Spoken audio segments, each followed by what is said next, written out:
Tem um ok, um joinha aí, talvez se tiver, o símbolo. Se estão conseguindo me ouvir bem.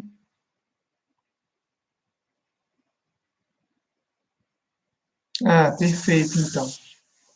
Então, beleza. Bem, aqui, né, nesse formato, que bom. Fico feliz, então, porque aqui pelo menos vai ficar gravado, né? Aqui nesse formato, pelo menos, né, o importante é esse, ele vai poder ficar gravado para depois, né? E a gente vai perder bastante da interação, mas aí, Maria, Paulinho, quem entrar depois, se quiser deixar algum comentário e fazer pergunta, pode, fica à vontade, tá? Pessoal, a gente vai começar com a meditação, ok?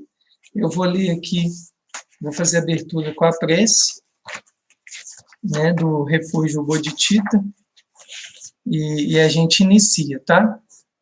Quem tiver sentado, né, na cadeira ou no chão, fica à vontade, ok?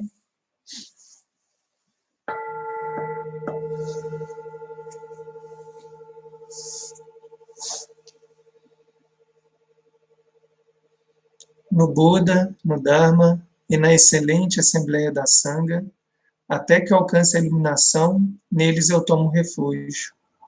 Através da minha prática das 6 perfeições, possam todos os seres sencientes alcançar o estado búdico. No Buda, no Dharma e na excelente Assembleia da Sangha, até que eu alcance a iluminação, neles eu tomo refúgio. Através da minha prática das 6 perfeições, possam todos os seres sencientes alcançar o estado búdico. Sanjay Chogdan Chokchin Chognan La Chatum Bagdo Dagnin Chasuchi Dagi Jinso Jinpe Sonanchi Drola Pinche Sanjay Drupasho.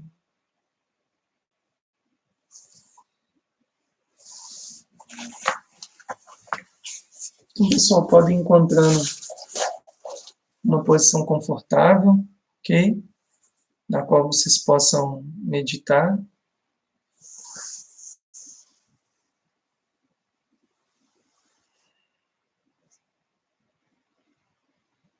Com olhos abertos ou semicerrados, olhos fechados, vocês vão entrando em contato com a respiração de vocês.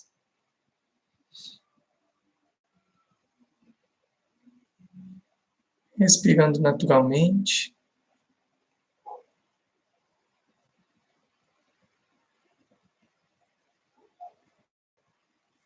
E a gente vai dando um comando inicial de apenas relaxar todo o corpo.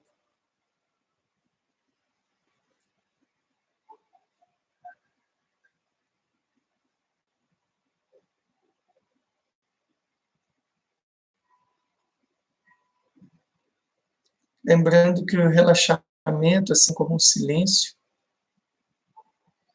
ele é um veículo para nos conduzir à nossa condição básica, à nossa natureza básica.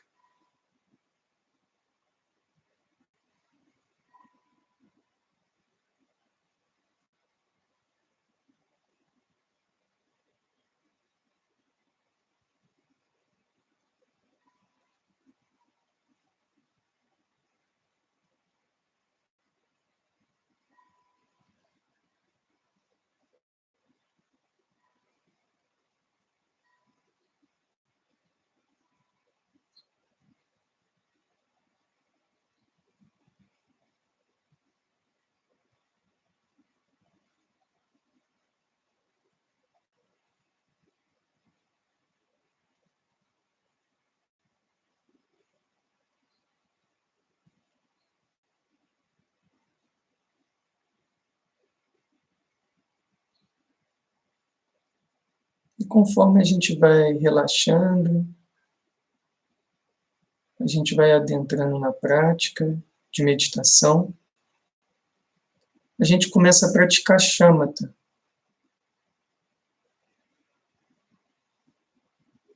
A essência de shamatha, seja pura, seja impura, é o não responder.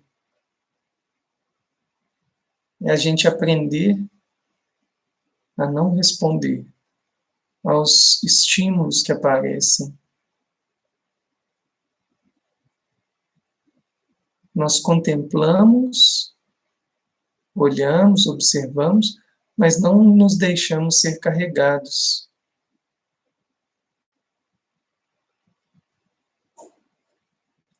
E o foco no presente imediato, através da respiração, é como uma âncora que nos mantém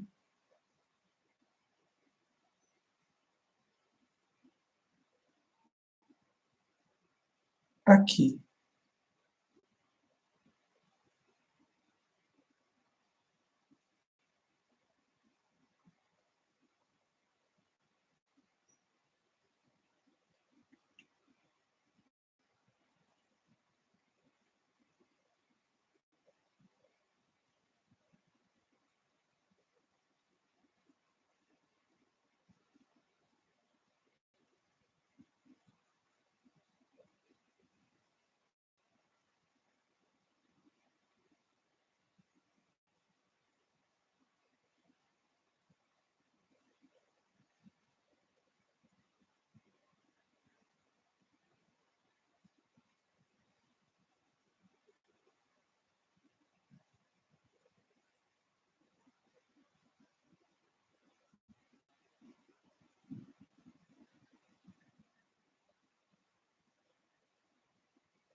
A nossa mente, ela pode nos carregar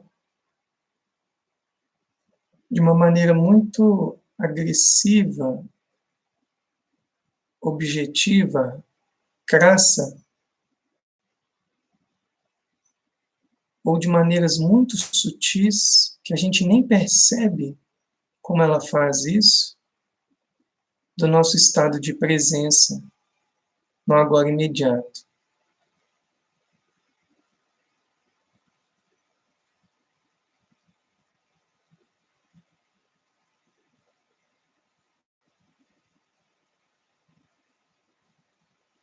No entanto, a gente apenas observa e, sem responder, a gente se mantém no agora, respirando naturalmente, de maneira relaxada e espontânea.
A gente vai doando os benefícios dessa prática para todos os seres. Eu costumo pensar que qualquer estado de paz alcançado, por mais pequeno que ele seja, ele é um potencial mar de bênçãos para os seres que estão em sofrimento. Então a gente doa a nossa prática.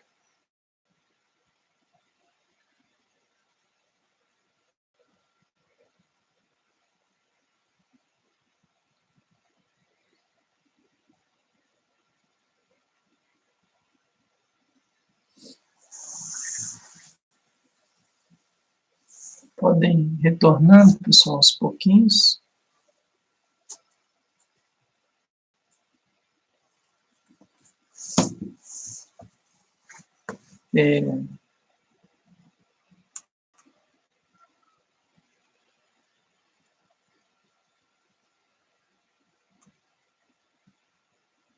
Estou só dando uma olhada aqui se o pessoal viu.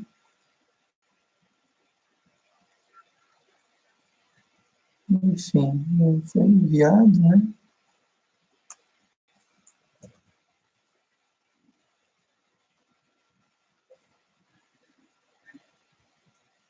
Então, pessoal, eu vou dar... Então, hoje eu vou dando continuidade ao estudo, né, além do materialismo espiritual.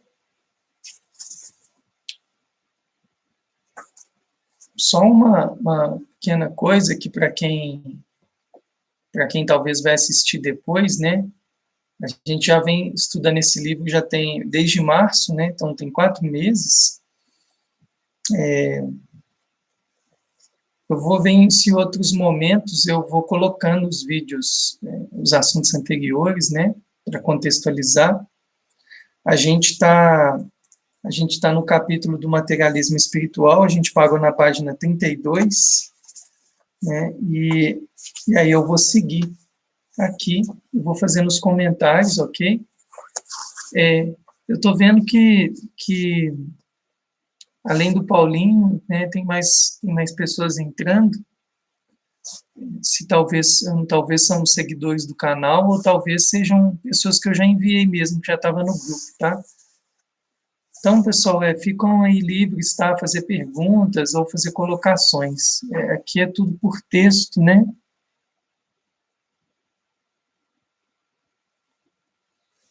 Beleza? Então, vamos lá. Na página 32, tem a parte onde eu parei, tá assim.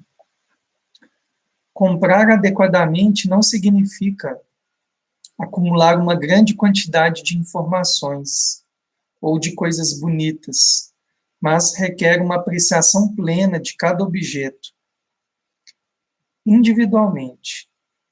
Isso é muito importante.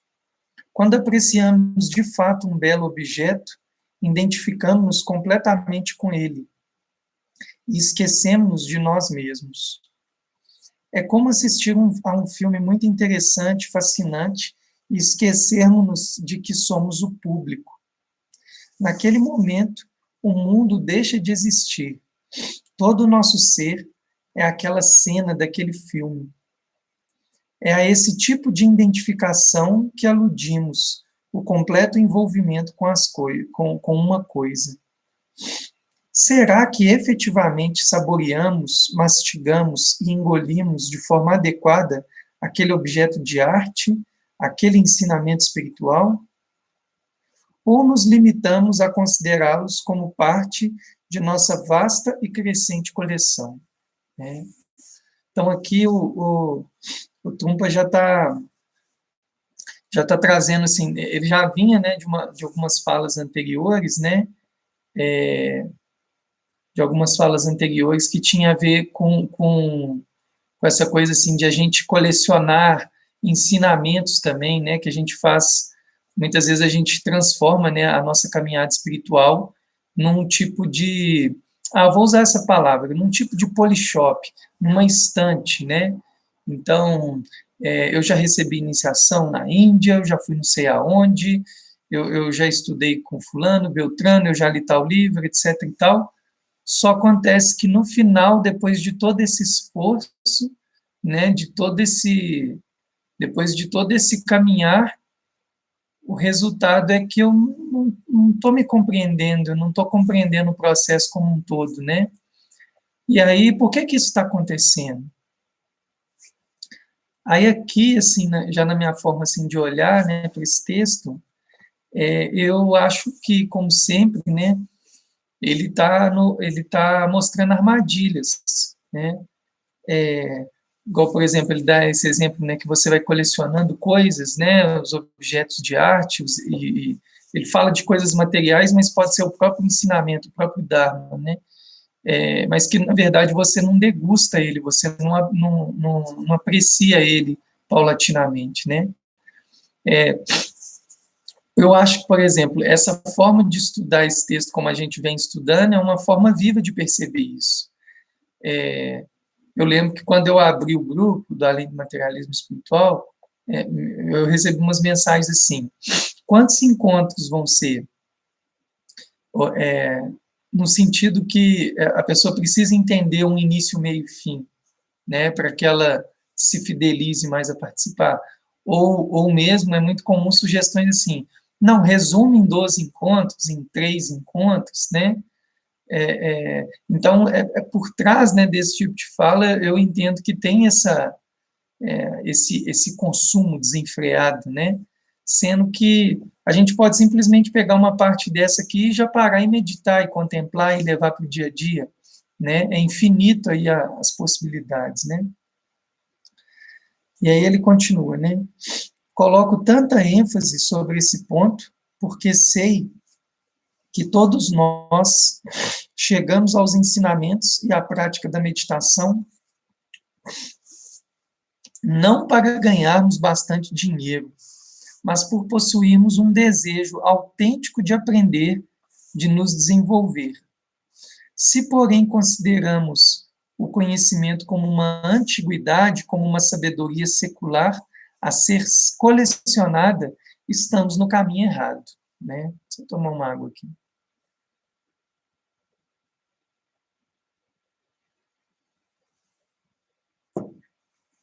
E é legal isso também que ele fala, né? Dessa... Eu entendo como essa motivação genuína que muitas vezes nos traz até o caminho, né? Que nos traz até a espiritualidade, ao Dharma como um todo, né? Porém, é muito comum que o praticante ele se perde nesse caminho. Eu gosto de pensar em exemplos sempre, né? Aí eu dou exemplos da minha própria caminhada, né? Então, por exemplo, esse livro aqui, o Além do Materialismo Espiritual, quando eu li ele pela primeira vez, eu me veio alguns praticantes assim, né, que já tinham uma caminhada para indicá-lo, né? E essas pessoas ficaram muito impactadas, né, com esse conteúdo aqui, né, do Trungpa. E eu lembro de uma pessoa especificamente que logo em seguida comprou todos os livros do Trungpa e foi lendo compulsivamente todos os livros do Trungpa. O Trungpa virou uma distração, virou uma forma de ocupar o meu tempo, mas a contemplação em si desse material ela não foi realizada, né? E aí eu acho que é isso que ele fala, né? Que a gente começa a ficar mais preocupado com essa coleção, né? Essa coleção de coisas, né? É bom lembrar, pessoal, que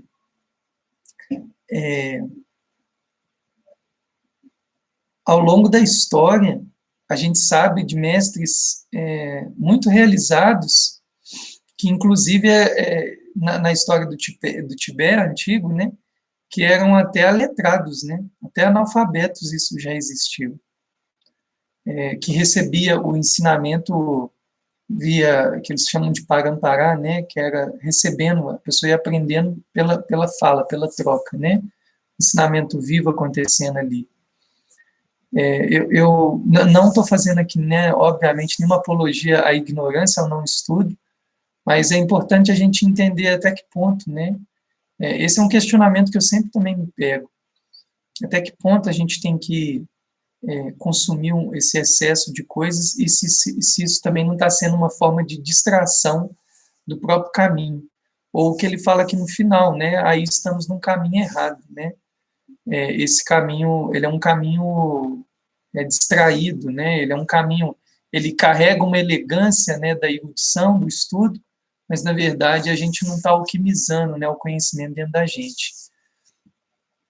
Por isso que vale muito a pena, se quando a gente defronta com algo assim muito profundo, né, como por exemplo, na minha opinião, esse texto, né, à toa que eu escolhi ele, eu gosto de falar isso porque é pelo seguinte, pessoal, se em 3 meses a gente está, março, abril, maio, junho, 4 meses, a gente andou, tipo, 10 páginas, pode ser que eu fique nesse texto 2 anos, né, pode ser que eu fique mais, pode ser que eu nem acabe ele aqui, né, no grupo. Então, realmente o texto tem que valer muito a pena, né, para que a gente se debruce e contemple cada coisinha, né. Aí depois ele vai falando assim: no que diz respeito à linhagem dos mestres, o conhecimento não se transmite como uma antiguidade. Só mudar a câmera aqui. O conhecimento não se transmite como uma antiguidade. Ao contrário, um mestre vivencia a verdade dos ensinamentos e a transmite como uma inspiração ao seu aluno. Essa inspiração desperta o aluno, tal como o seu mestre foi despertado antes dele. Em seguida, o aluno transmite os ensinamentos a um outro estudante e assim segue o processo. Os ensinamentos estão sempre atualizados. Não são sabedoria secular, uma lenda antiga. Não passam de uma pessoa para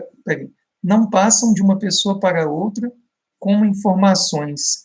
Não se transmitem como as histórias populares tradicionais que um avô conta a seus netos. Não é assim que as coisas funcionam.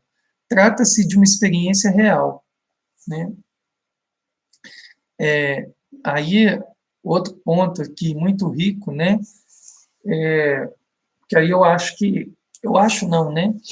Eu entendo mesmo, né? Que aí envolve, quando a gente começa a pensar, então,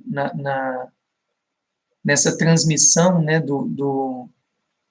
de conhecimentos, ensinamentos desse cunho, né, da prática da espiritualidade, essa condição intrínseca, né, que ela envolve o fato de quem transmite praticar de alguma forma, contemplar de alguma forma.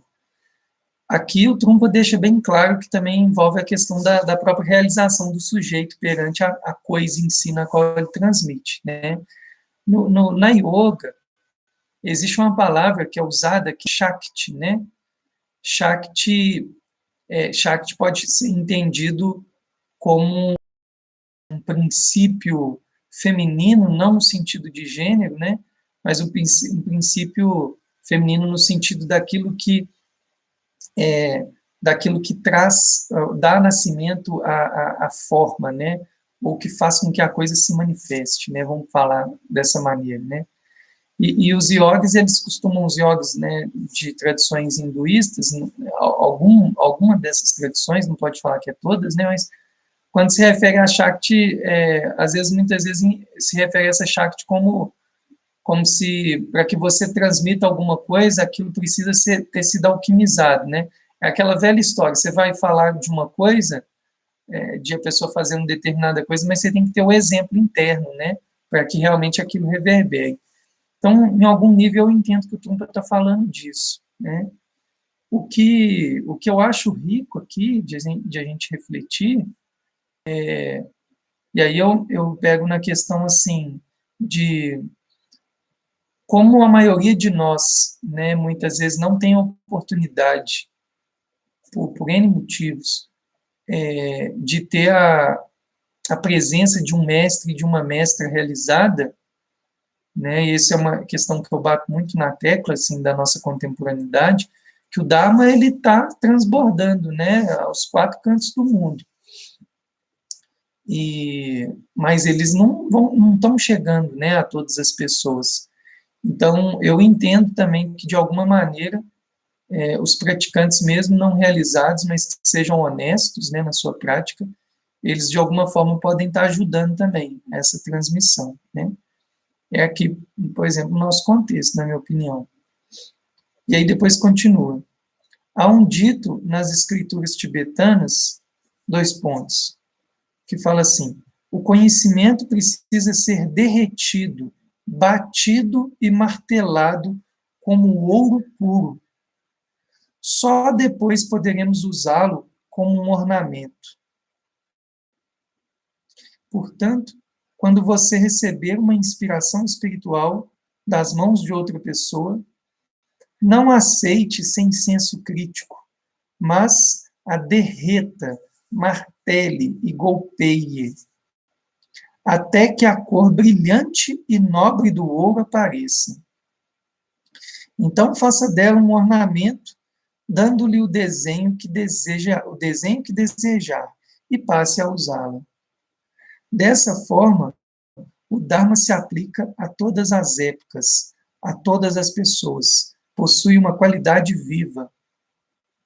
Não é suficiente imitar nosso mestre ou guru. Não estamos tentando nos transformar em uma réplica do nosso instrutor. Os ensinamentos constituem uma experiência individual, pessoal, até chegarem ao detentor atual da doutrina. Né?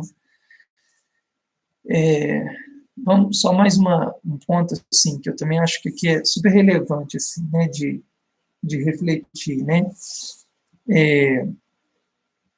O Trump está entrando numa questão aqui que eu vejo que o Lama Santen também fala, né, quando ele vai referir ao budismo, quando ele fala assim que o budismo, eu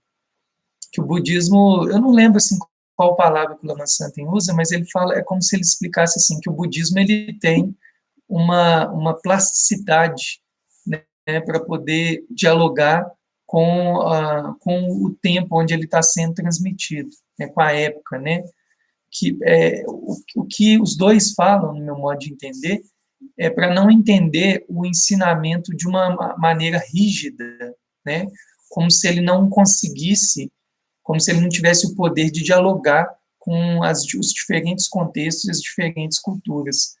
Então, quando o Trungpa fala, né, que não aceite o ensinamento de maneira beijada, né, de maneira beijada, sem criticidade, né, que você derreta ele, martele ele, golpeie ele. Isso tem muito a ver com o que a gente faz, por exemplo, com a meditação analítica, né, de pensar, contemplar e repousar sobre aquele ensinamento que está sendo nos transmitido, né. É importante que a gente questione o ensinamento. Obviamente, né, não é o questionamento motivado por um tipo de arrogância que é apenas da necessidade de refutar, mas de não se comprometer a testar o ensinamento de maneira prática, né? O Satchidananda, né, que é da Kriya Yoga, ele fala muito sobre isso, que a dúvida, eu não sei se ele chama de dúvida mesquinha, dúvida arrogante, ele fala que ela não vai adiantar nada ao praticante, se o praticante está movido de uma intenção apenas de refutar o ensinamento. Não é essa crítica, né, também que eu entendo que está sendo dita aqui, não. É uma crítica no sentido, se o ensinamento vem, pratique o teste-o e veja se ele realmente faz sentido. Os ensinamentos, pessoal, que a gente recebe, é um processo alquímico que a gente faz com eles, né? Então, por exemplo, quando a gente fala assim, a gente sempre está praticando aqui a meditação shamatha, né? Que é essa meditação de estabilizar a mente. Dentro do ponto de vista, né, budista, estabilizar a mente é você criar uma base, né? Um terreno, vamos dizer assim, uma edificação, uma base, uma estruturação, para que você consiga atingir níveis mais profundos de meditação, vamos colocar assim. É como se, enquanto a sua mente ficar sendo responsiva, né, ela sendo carregada pelos pensamentos, enfim. Enquanto a nossa mente tiver essa tendência, é bem provável que a gente não acesse, né? Bem provável não, a gente não acesse essa nossa condição básica, né? Bem, isso é uma informação que foi dada, e mestres e professores do Dharma que atingiram Shamatha transmitem isso para nós. A gente pode simplesmente começar a papagaiar isso, reproduzir isso como uma verdade, sem ter feito todo esse trabalho de derreter, de martelar, de golpear a prática, né? Agora, a gente pode, ao invés disso, praticar e testar. E se não fazer sentido nenhum, às vezes não tem nem motivo da pessoa praticar. Agora, o que é rico, e é que eu entendo, é quando a gente começa, então, a testar, a nos permitir ser esse autolaboratório, né, dessas práticas, e a gente começa a perceber que a fala deles são corretas, que eles estão certos, né, e que aquilo realmente acontece. E aí vem todo o nosso processo de caminhar, né, e aí é um processo gradual, né, e não tem mais nada que não seja a prática, né? É prática, prática, prática, né? E prática no sentido aqui não é só a prática, não é só a prática formal, né? A prática como um todo, né? A meditação ela amplia para tudo na vida. Então, a meditação ela vai estar quanto mais ela vir até você, ela vai estar no seu dia a dia, no seu caminhar, no seu andar, no seu fazer uma atividade, enfim, né? Vai estar presente. E aí ele continua. É possível que muitos dos meus leitores estejam familiarizados com as histórias de Naropa, de Tilopa, de Marpa, de Milarepa, de Gampopa e outros mestres da linhagem Kagyu. O Trungpa, ele é dessa linhagem, ok, pessoal? Só para ficar claro. Foi uma experiência viva para eles e é uma experiência viva para os atuais detentores da linhagem.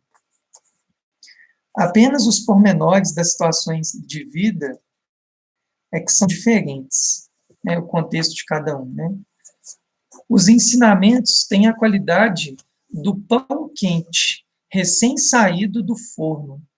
O pão ainda se conserva quente e fresco. Cada padeiro precisa aplicar os conhecimentos gerais de como fazer o pão, considerando sua própria massa e forno. A seguir, precisa experimentar pessoalmente o pão fresco, cortá-lo enquanto fresco e comê-lo enquanto quente.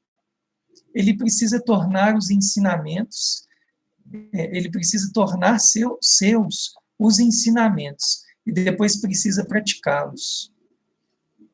Esse é um processo muito vivo. Não há engano relacionado a colecionar conhecimentos. Precisamos trabalhar com as nossas próprias experiências. Ficamos confusos, quando ficamos confusos, não podemos nos voltar para a nossa coleção de conhecimentos e tentar encontrar alguma confirmação ou consolo. Aí coloca entre colchetes aqui, o mestre e todos os ensinamentos estão ao meu lado. O caminho espiritual não se segue por esse rumo. É um caminho solitário e individual, né? Eu não sei que da forma que eu falei, talvez ficou um pouco confuso, mas ele quis dizer assim, né, que quando a pessoa está...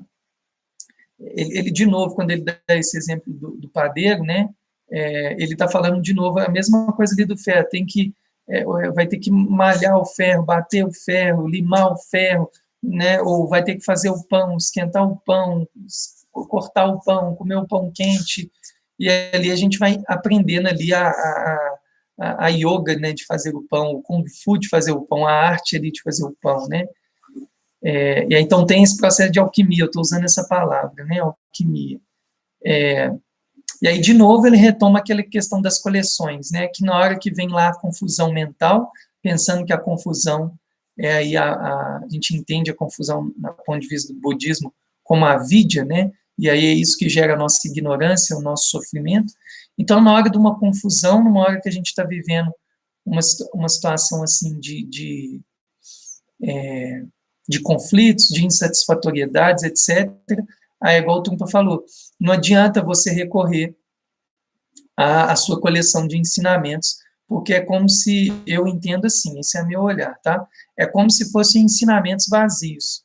Eles não tiveram alquimia, eles não fizeram alquimia, eles não passaram pela alquimia. Né? É um mero falar assim, ah, tá, eu já ouvi falar sobre isso, ah, né, eu já li esse livro, mas aí, mas o que ficou de substancial desse livro? Não que a gente tenha que decorar, né, as coisas, mas aí, de repente, não, eu sei que o Trump é um cara muito aberto, e blá, blá, blá, e aquilo não surte efeito nenhum, né? E aí ele fala, né, que quando a gente tenta, então, recorrer a essas nossas coleções, a gente, de repente, percebe que isso não tem sustentáculo nenhum, e aí o nosso sofrimento ele não é cessado, né? E aí quando ele fala assim, ó,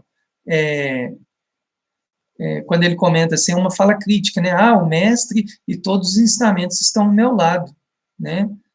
Aí ele fala, o caminho espiritual não segue por esse rumo, né? Não segue por esse rumo de colecionar coisas, né? De ficar, porque eu li, tá, e daí? E aí? O que você fez com isso? Eu lembro uma vez, eu acho até que o Paulinho estava presente, né, Paulinho? Não sei se você vai lembrar dessa história. A gente estava lá no De Volta à Natureza e apareceu um rapaz de um outro estado, né? E ele me perguntou, né, quantas vezes eu tinha lido a autobiografia de um yogi, porque eu dava aula de Kriya Yoga, né? E eu fui honesto, eu falei que nunca tinha lido, né? E ele ficou meio assim, estarrecido, né, de eu falar que nunca tinha lido a autobiografia de um yogi e eu ser um professor de Kriya Yoga, né? Depois, posteriormente, eu acabei lendo, né, uma leitura muito, muito necessária também, do meu ponto de vista, mas, e ele também era iniciado em Kriya Yoga.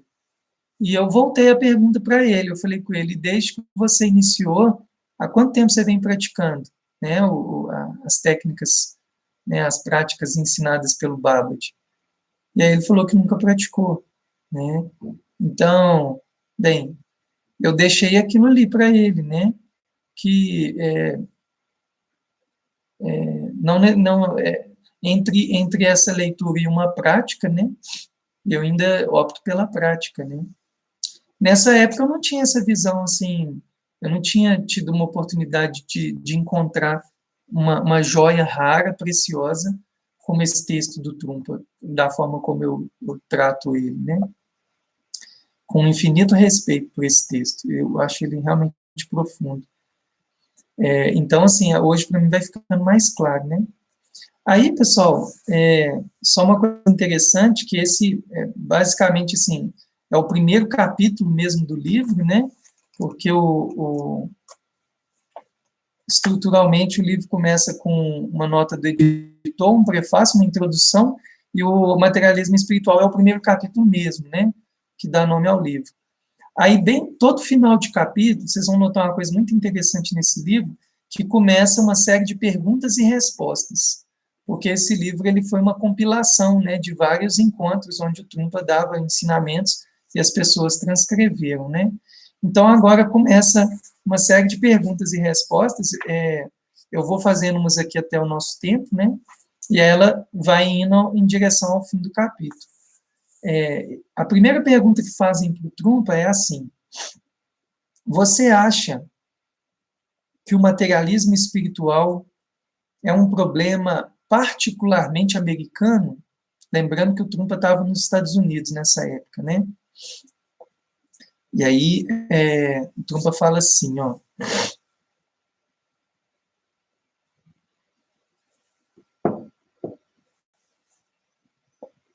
toda vez que os ensinamentos chegam do exterior a um país, intensifica-se o problema do materialismo espiritual. Nesse momento, sem dúvida nenhuma, os Estados Unidos são um solo fértil e preparado para receber os ensinamentos. Só um pequeno contexto. O Trumpa, ele chega nos Estados Unidos... gratidão, Paulinho. Até a próxima. Gratidão, meu amigo. O Trumpa chega nos Estados Unidos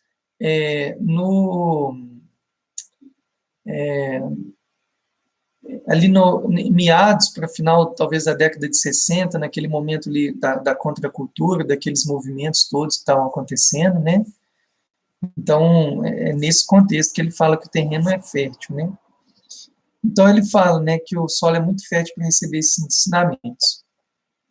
E por serem tão férteis e estarem à procura da espiritualidade, os Estados Unidos têm a possibilidade de encorajar charlatães. Os charlatães não decidiram ser charlatães se não se sentissem motivados a tanto.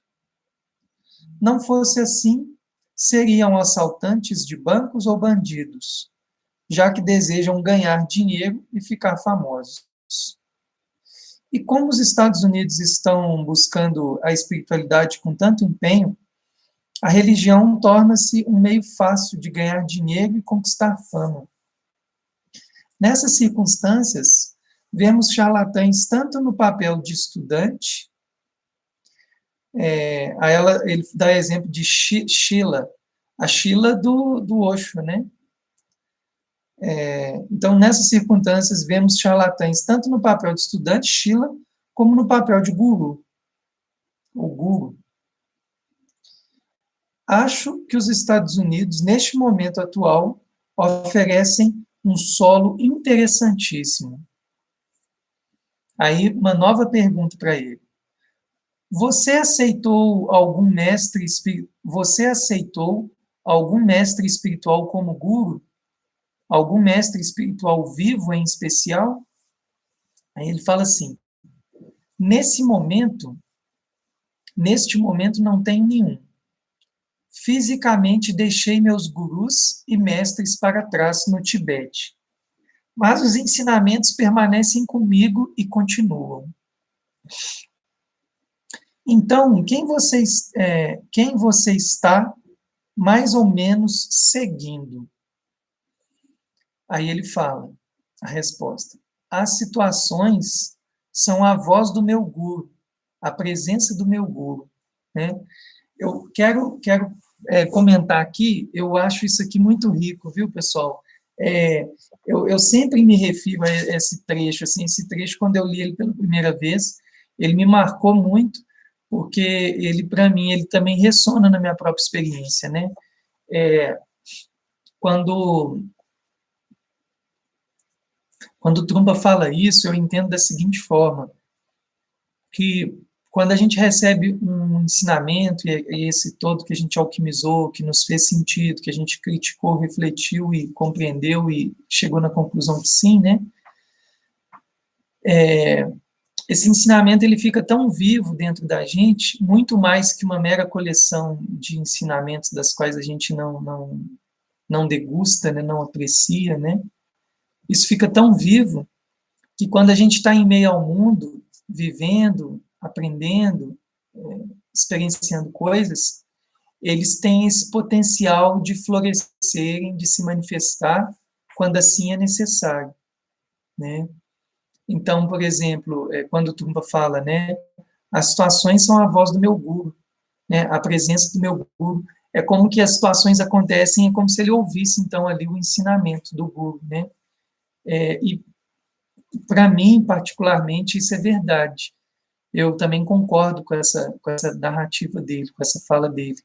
Quantas vezes as situações que acontecem no cotidiano, eu ouço o sopro da voz da minha professora de yoga, né, da minha tutora no budismo, né, enfim, dos várias pessoas que eu considero meus professores, né, que eu já tive, que eu tenho, né. E aí ou até mesmo, por exemplo, eu não tive a oportunidade de conhecer o Trumpa, né? Quando eu nasci, o Trumpa já tinha morrido. Mas o fato de me debruçar muito nesse texto dele faz com que o que ele falou para essas pessoas é como se eu também tivesse ali. Então, em vários momentos eu ouço também como se eu estivesse ouvindo a fala dele. E isso faz sentido para mim, né? Então, eu entendo muito, muito isso, né? Aí uma pessoa vai e pergunta, mas depois que o Buda Shakyamuni alcançou a iluminação, permaneceu nele algum vestígio do ego, de modo que ele pudesse levar adiante seus ensinamentos? Aí o Trungpa responde, os ensinamentos simplesmente aconteceram.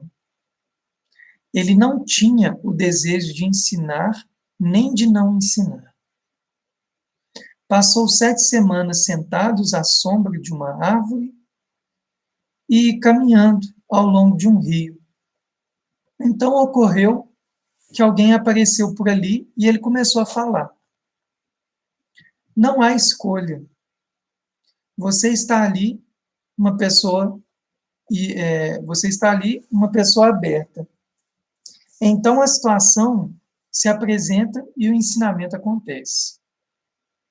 É o que se chama de atividade búdica. E aí, outra pergunta.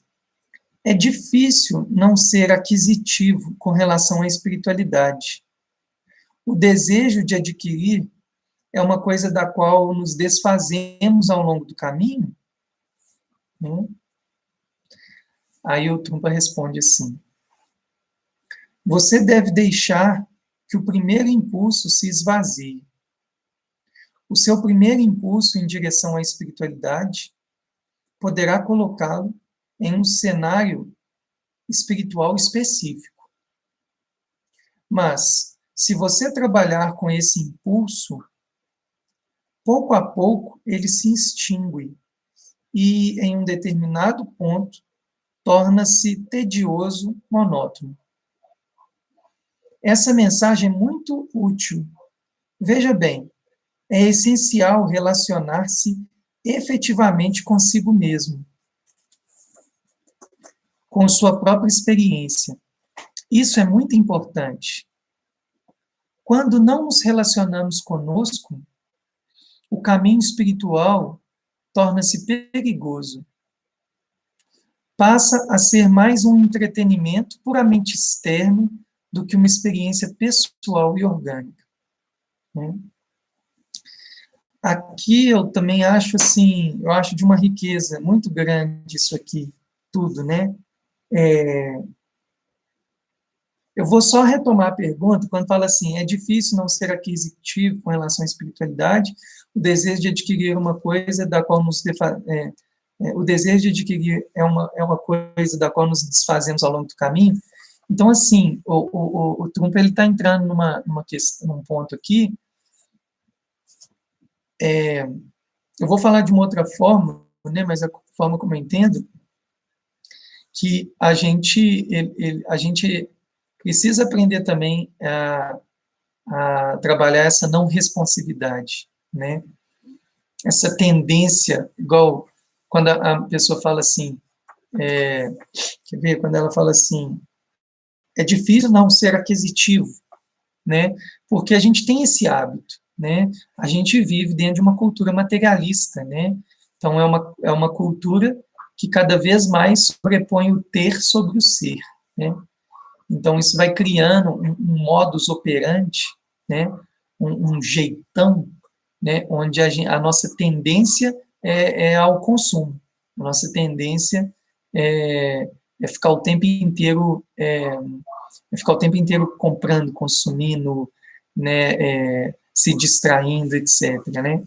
Então, pensando que isso é uma tendência, o Trungpa ele deixa como uma prática, né, quando ele fala assim, ó, você deve deixar o primeiro impulso se esvaziar, né, esse impulso, essa nossa responsividade. Olha que interessante, abre um parêntese aí. Shamatha nos ensina muito isso. Shamatha nos ensina a não responder. E aí a gente vai entendendo, né, a gente vai compreendendo que aquela nossa tendência a responder ela também é um hábito, que a gente pode desoperacionalizar ela. É isso que eu entendo que é a gente perceber a questão da liberdade que a gente tem de operar com a nossa mente, né? Essa liberdade, que essa liberdade de ela tem a tendência de ir para uma direção e a gente fala assim, não, eu não vou, né? Eu não vou responder a essa direção, né? Então, é interessante, né, pensar nisso, que quanto mais a gente está consciente, a gente está presente, a gente está com essa visão instalada, a gente tende a responder menos, né? E aí a gente vai conseguindo, de fato, frear essa tendência aquisitiva. E aí a gente consegue se desfazer disso realmente ao longo do caminho, né? Em algum nível, né? Em níveis muito profundos. E a outra parte que o Trumpa, nessa resposta, eu acho que ele traz de novo, né, que já estava falando antes no texto, é essa coisa que eu estou falando dessa alquimia interna, né? Quando ele fala, né, quando nos relacionamos conosco, o caminho torna-se, quando não nos relacionamos conosco, quando a gente não faz todo aquele processo, né, do padeiro, do ferreiro, né, com o próprio ensinamento que a gente está recebendo, né, o caminho torna-se perigoso, que ele passa a ser um entretenimento puramente externo, do que uma experiência pessoal e orgânica, né? Ou seja, que ela foi ali, né, que houve aquela alquimia de fato, né? E aí depois se fala, depois começa outra pergunta, e a pessoa pergunta assim: se decidimos procurar uma saída para a ignorância, podemos quase que definitivamente supor que tudo aquilo que fizemos e que nos der prazer será benéfico ao ego, mas estará, na verdade, bloqueando o caminho. Qualquer coisa que parece certa está errada, e tudo que não nos virar de cabeça para baixo acabará por enterrar-nos. Existe alguma saída para isso? Então, essa foi uma pergunta bem complexa, né? Aí ele responde assim: se você realiza um ato que aparentemente é certo, isso não quer dizer que ele seja errado, pela simples razão de que errado e certo estão fora desse contexto. Você não está trabalhando de nenhum lado, nem do lado bom, nem do lado mau. Você está trabalhando com a totalidade do conjunto, para além de isto e aquilo. Eu diria que é uma ação completa. Não existe ato parcial, embora tudo o que façamos relacionando com bom e mal parece um ato parcial, né?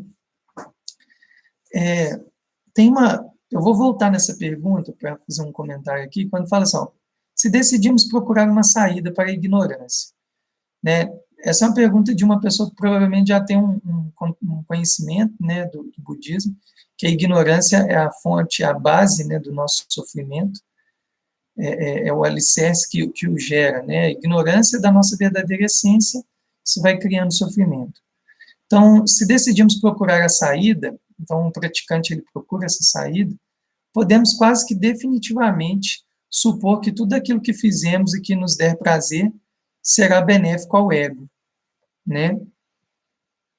Então, ou seja, tudo aquilo que a pessoa está querendo dizer, que tudo aquilo que a gente fica reificando, né, reforçando, muitas vezes está só nutrindo, né, esse ego, essa autoimagem, né, nos afastando da nossa verdadeira essência. Tipo aquela ideia de colecionar as coisas, né?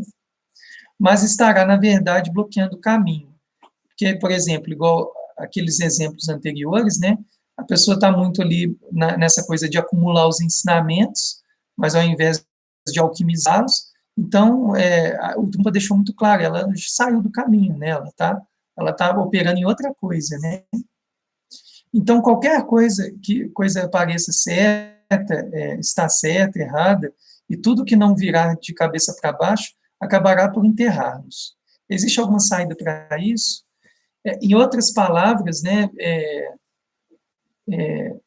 eu acho, assim, na minha opinião, claro, eu entendo que o Trumpa aqui na frente, ele também está falando se for parar para pensar assim, do ponto de vista budista, existe a saída da nossa mente não operar no samsara, não operar deludida, não operar responsiva, não operar se identificando com o ego e com a autoimagem, e, consequentemente, a gente perdendo a visão, né, da natureza básica. Então, o budismo deixa muito clara essa saída. Nas 4 nobres verdades do ensinamento do Buda histórico, Shakyamuni, ele deixa muito claro, né? O sofrimento existe, ele tem uma causa, se ele tem uma causa, tem um fim. Se ele teve nascimento, ele tem a morte, né? Então, tem fim, tem saída. E aí tem um caminho óptimo, né? Seria, vamos colocar aí, a proposta do caminhar, né? Que o Shakyamuni propõe. E lembrando que não é uma proposta, essa proposta ela tem os seus alicerces, mas não é uma proposta rígida, né? Ela é uma proposta que ela tem a sua plasticidade conforme os seus contextos, etc. Então, eu entendo que o Trungpa fala um pouco também dentro disso, né? Quando ele vai falando, né?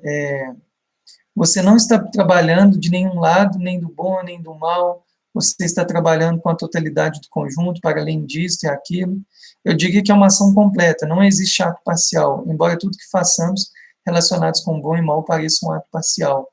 Né? Se você realiza um ato que aparentemente é certo, isso não quer dizer que ele seja errado, pela simples razão de que errado e certo estão fora desse contexto.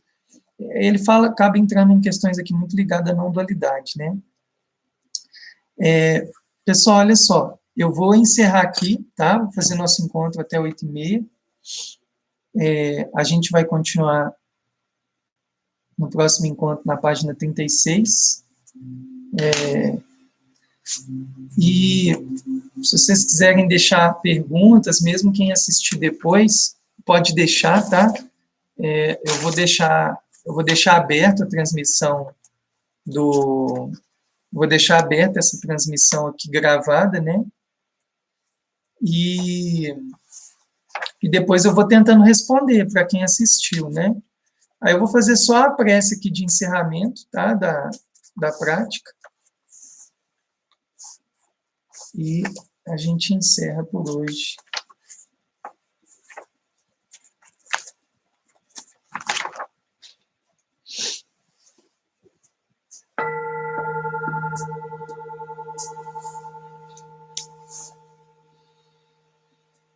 Que os méritos deste encontro se expandam e toquem a todos, que o Mestre Universal da Paz e da Compaixão, Sua Santidade o Dalai Lama, juntamente com todos os mestres de todas as tradições que veiculam essa mensagem, tenham longa vida. Que todos estejam a salvo de gerar pensamentos negativos, o obstáculo mais destrutivo. Que estes pensamentos nunca surjam em nossa mente e que todos os seres também estejam livres de pensamentos negativos. Ao longo de minhas muitas vidas e até este momento, todas as virtudes que tenho alcançado, inclusive os méritos gerados por essa prática, e todas as que vier a conseguir, ofereço para o bem-estar dos seres sencientes. Possam a doença, a guerra, a fome e o sofrimento diminuir para todos os seres, enquanto sua sabedoria e compaixão aumentam nesta e em vidas futuras. Possa eu perceber todas as experiências como sendo tão insubstanciais quanto o tecido do sonho durante a noite, e imediatamente despertar para perceber a manifestação de sabedoria pura no surgir de cada fenômeno.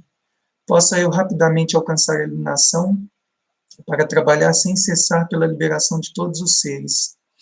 Budas e Bodhisattvas em conjunto, seja qual for sua motivação, sua ação benéfica e preces auspiciosas, seja qual for sua onisciência, realizações e poderes benévolos, e seja qual for sua imensa sabedoria, eu que igualmente venho para beneficiar os seres, rogo para que possa alcançar as mesmas qualidades.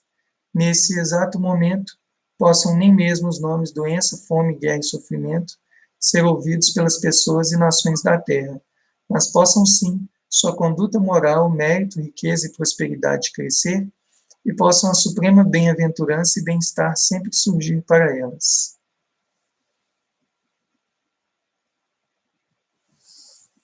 Gratidão, pessoal. A gente se vê. Para quem entrou depois, vai ficar gravado aqui, tá bom? Até mais.